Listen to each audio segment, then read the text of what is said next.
in 5, 4, 3, 2, 1.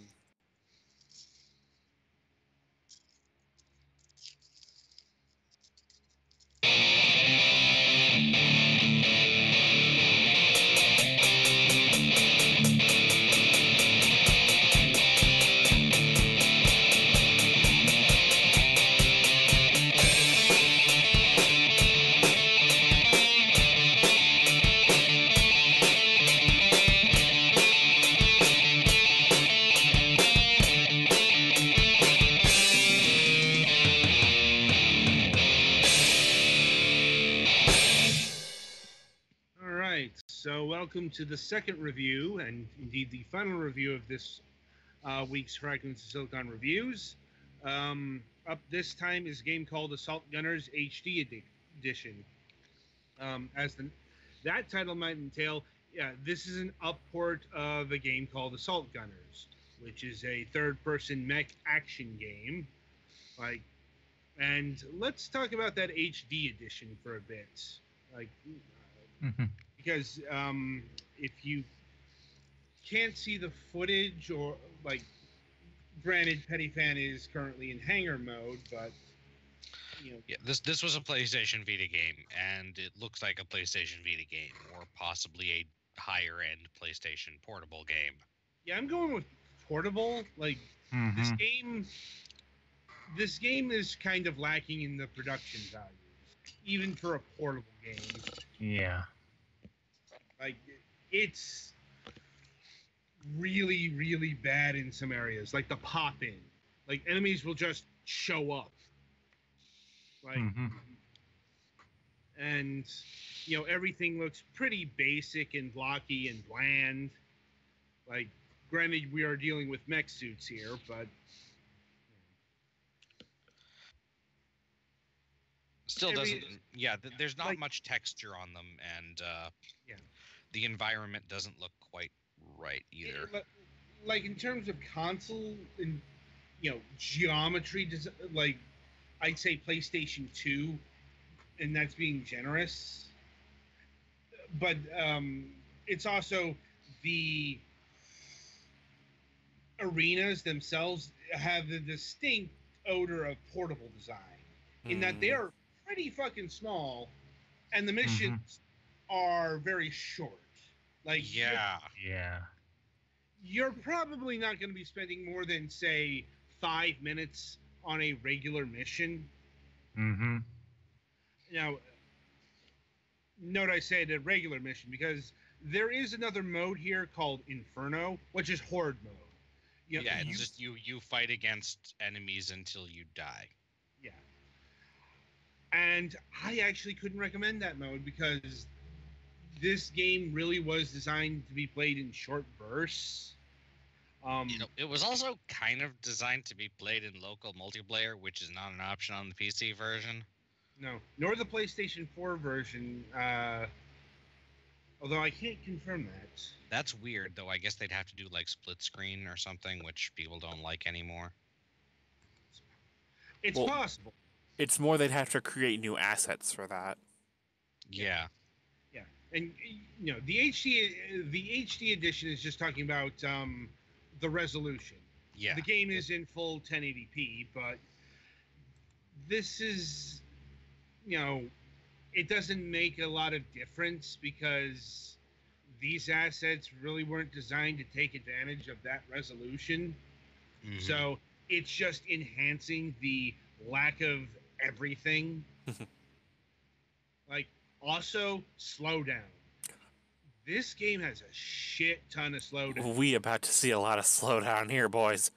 Yeah, it says, according to the specs here, it says it's clocking in at 60 FPS. Yeah, that's when nothing's on the fucking screen. Because I suppose in compensation from, any sort of visual distinction, they show, the enemies will just be showing up by the tens and hundreds. You will get a lot of enemies on the screen. And I didn't have that much trouble with slow down so much as I had trouble with the slowness.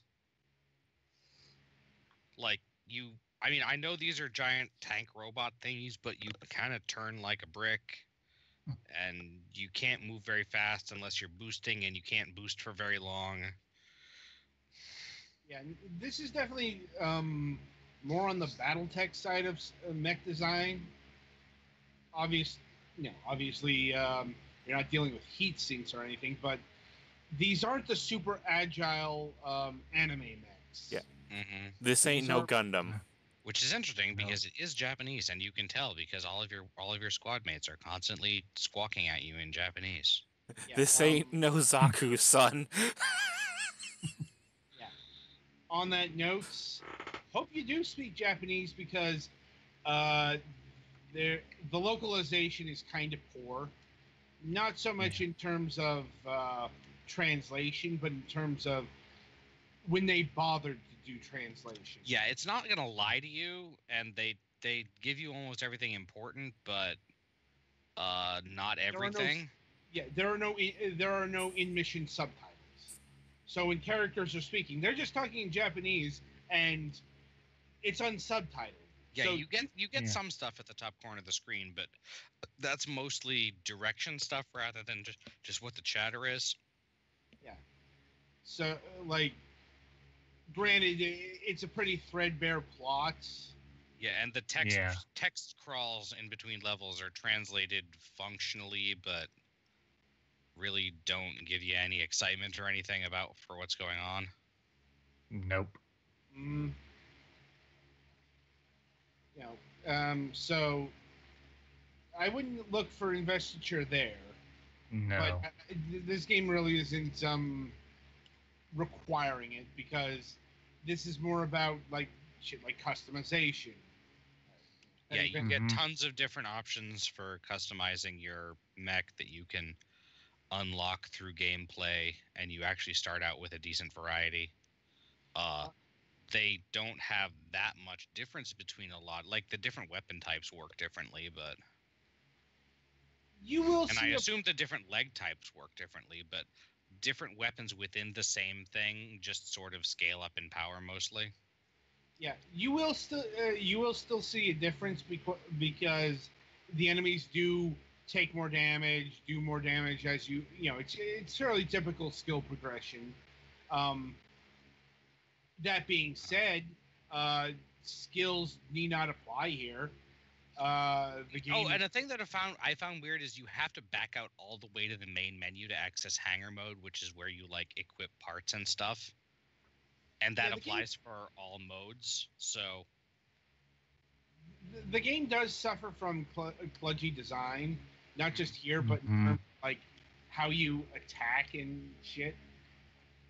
You know, yeah, a lot of the attack modes have some input lag, it feels like. I mean, which makes sense when you're shoulder slamming something in a giant robot. It takes a little bit for the robot to get ready to shoulder slam, but I'm just glad this was a Vita game, so it took into account the second analog stick. mhm.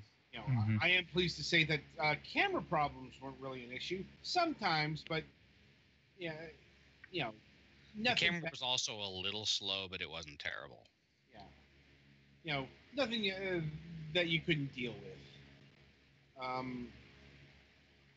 But yeah, this game has a lot going on. It's just, to what end? And that answer is to a very shallow end. At least in terms of regular missions. Now, even Inferno mode, difficulty wasn't really there. I stopped playing because I got bored. Yeah, your Mhm. tank is fairly durable, and your mech is fairly durable, and besides the durability, you also have a shield/stamina meter that regenerates pretty quickly as long as you're not under constant fire. It's used for the shield and also for dashing or jumping. Mhm. Right. So good luck And- getting jump to work. Yeah, you might have to be in punch mode to jump or something. You don't have to be in punch mode to jump. You just have to be standing still and then hit the jump button. I have definitely been standing still and tried to jump and not been able to jump. Unfortunately, it's kind of finicky. You have to sacrifice 3 lambs. Well, and also the thing, I was at a place where had taken it was a place where the ground split into an up ramp and a down ramp, and I was trying to jump from the down ramp to the up ramp, and that just might not be possible for some reason. No, you can do that. Okay. Not by jumping necessarily, but by jump hovering. Like Yeah. Anyway, I tried that and it didn't work. There was probably some reason. Yeah. Anyway, in terms of mission types, there's only a few. Like there's the destroy all the enemies, survive, timed missions, and another stand by a antenna thing for a couple of seconds. Yeah, capture all the areas. There's also destroy a number of enemies. Mm-hmm. Like it keeps like enemies keep spawning until you've killed a certain number, which is different than kill all the enemies. And the mooks are pretty brain dead and pretty disposable. Like you will be cutting through them pretty quickly. It's like Dynasty Warriors, only the combat's not as fast. Yeah, the mini boss enemies can be kind of a threat. Yeah. If you don't avoid them well enough. Yeah, the only real challenge I ever encountered was a character called Ghost, who pilots a custom red mech and can actually fight. Like actually, she's about the only thing that caused me to game over.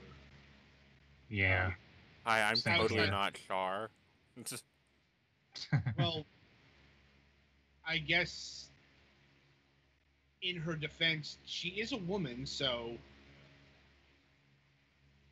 she does have that separating her from other Char clones. No, not much else, but still. No. Yeah, and selecting weapons and commanding your teammates are kind of laid out oddly.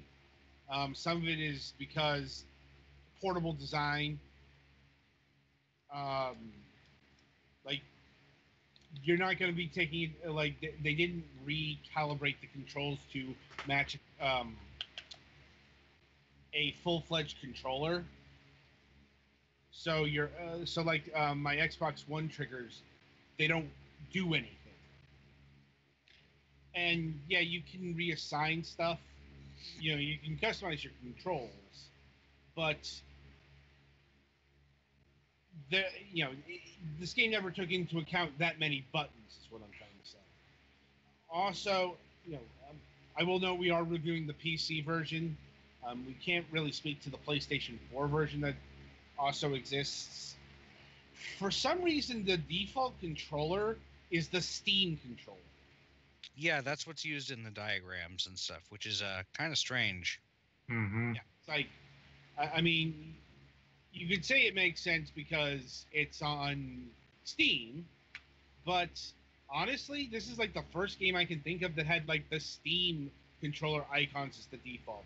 Hint, it's usually the Xbox 360 controller or Xbox One controller. Or if you have one plugged in, a PS4 controller, but that's rare. Right. So it's just, that's not necessarily a complaint, it's just a comment. Anyway, shooting, I'm using my Xbox One controller as a frame of reference. I don't think I changed controls. But shooting is done with the right bumper. Jumping is with the left bumper. And switching weapons is done with the face buttons. Now, that's how you can tell we're in unusual controls, because usually switching weapons is kind of the domain of the bumpers of the triggers, and shooting weapons and jumping is the face buttons. Usually, I didn't actually find the control. They're not totally intuitive, but they're not terrible either. No, the controls are they're a bit odd, but you get used to them. Also, there's no lock on, but it doesn't really matter. Like, it's not that hard to hit enemies, as there does seem to be a bit of auto aim going on here. It's real generous with its hitboxes. Yeah. That too. Um, let's see. The music. I guess this is the thing that connects it to Visual Out in the sense that it's got synthesizer techno music going on here. I'll be honest. It's kind of a relief to be playing a game that has actual instruments for next time. I'm not saying it's necessarily bad, but synthesizers upon synthesizers upon synthesizers got a bit grating after a while. 3 degrees of synthesizers. Indeed. That being said, outside of that, yeah, the music is fine. Not all that catchy or memorable, but once again, it's something that works within the context of the game. Well, and I don't think the soundtrack is available for purchase anyway, so... No, like, not that I saw. Like, at least not not on. Looking at the PR here, no. That may be a thing that comes along later, but Or it might be a thing in Japan, and they just didn't import it. Or it's available on, like, Spotify or SoundCloud or whatever. We usually take into account Steam versions because, soundtracks are often sold there. Almost like Steam has a music player in it now. Almost is a good word for it. But that's a discussion for another day. Let me see here. In terms of, like, mission structure, there are 35 missions in the main campaign. You will flow, like, the first 20 are a linear sequence of events, and then it'll open up, and then you, like, have to go back and do certain mission conditions to open up new missions. I went through the main campaign, and that's about it. Yeah, it's like, I'll sum that up in my final thoughts, but yeah, this game seems like it really wanted to be like Team Versus or something. Oh, I think I actually lost a mech. Yeah, I started losing mechs a lot more in the later missions, but here's the thing: I one manned, these missions with, like, no problem. Like, your squad mates are so fucking useless. I don't know. I found they could do something. They can't capture points, but they're not bad at killing grunts. I guess that's a fair point, but yeah, in terms of the framing of the game, like, they're framing these things as way they're supposed to be way more useful than they actually are. Yeah, they can take down enemies and all that stuff, but it's not like, I guess it's a good thing that, like, if your teammates go down, you don't suffer any penalties. Because they will go down pretty quickly if you don't watch them. And honestly, I didn't have any time to watch them. Because, once again, like, I'd say one of the primary faults of this game is the piss easy difficulty. Oh, I just lost. Damn it. Interesting coincidence there. I know. Well, you're generally going to lose when you, like, lose track of something. Yeah, Or it's if like you're not I upgrading just fought that anything. red mech thing, and I haven't really upgraded my. Yeah, he was fighting things. ghosts. Yeah, it's like, yeah, you do need to keep tabs on the upgrades, just not to the ridiculous extent that they have laid out here. Yeah, like, I imagine you don't need to go grind like all the gear and stuff. Not really. Like, I didn't need to grind shit. No, you don't need to. Yeah. I mean, if you want to get, like, all the items, stage, sure. Like, also worth noting is there is a DLC pack. It has the normal campaign is 20 stages. The DLC has 3 more 35. 5-stage things. Yeah. Yeah. There are 15 DLC stages and a whole bunch of other stuff, and that'll flow into pricing because the base game clocks in at $10. The DLC clocks in at $5. The package set clocks in at $12. Why the fuck would you ever buy the DLC separate at those prices? Yeah, I would recommend getting the thing together just because it's more stuff for fairly low price. Yeah, it's like Might still recommend getting it on sale. I don't know. yeah, it's like ultimately, I'd have to rate this a wait for a sale, or Mm-hmm. in other terms, it's a dead average game. It's not Yeah. terrible. It doesn't do anything particularly wrong, but it's also not particularly exciting either. Like it's pretty shallow. Like, if you And want a game where you're just busting a bunch of mechs, go get Dynasty Warriors Gundam. yeah, it's like, and as far as the Vita version, that never left Japan. So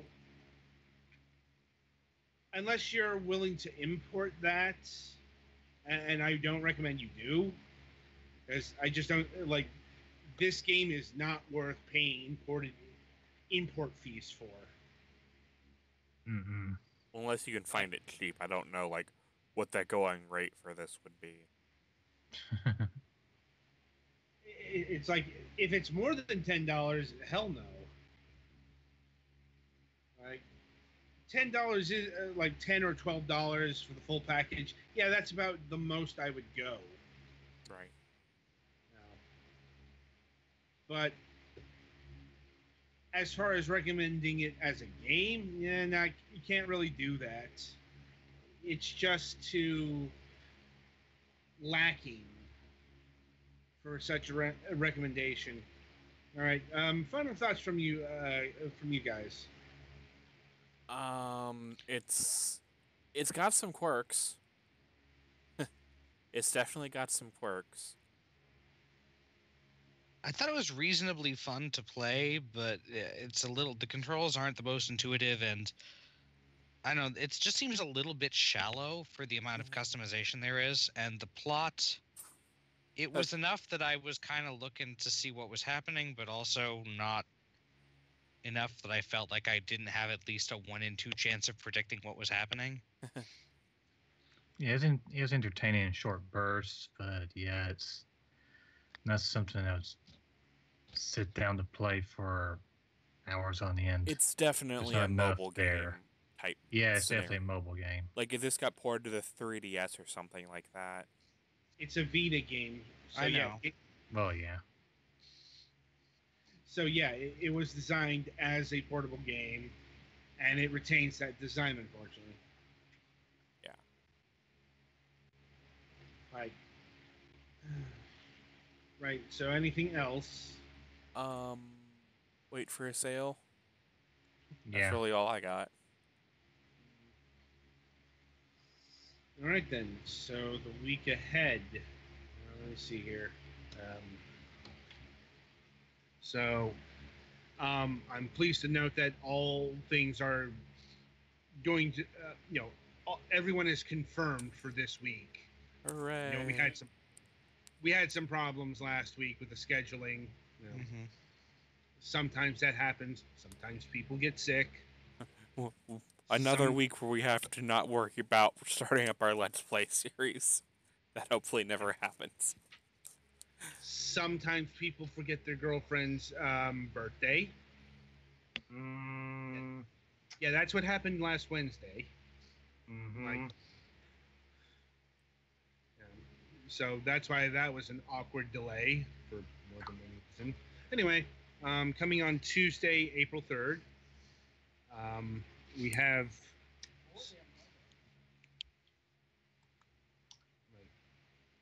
have Sophie Scaritura. Scariatura. It's one of those last names that I'm not sure how to pronounce until I hear it. So, of Fishing Cactus Games. Quite a game. They're currently working on Dimension Drive, I think it was called. Or no, I'm thinking of something else. Sorry. What uses a press kit when you don't have your latest game there? Sorry. Yeah, live research. No. Shift Quantum, there we go. It's a upcoming puzzle platformer. Looks really interesting. In that indie mold. They also developed a game called Epistory, Typing Chronicles, typing action adventure game. So we got some quirky shit upcoming on Tuesday. That sounds like something they would have given me in like middle school. Potentially.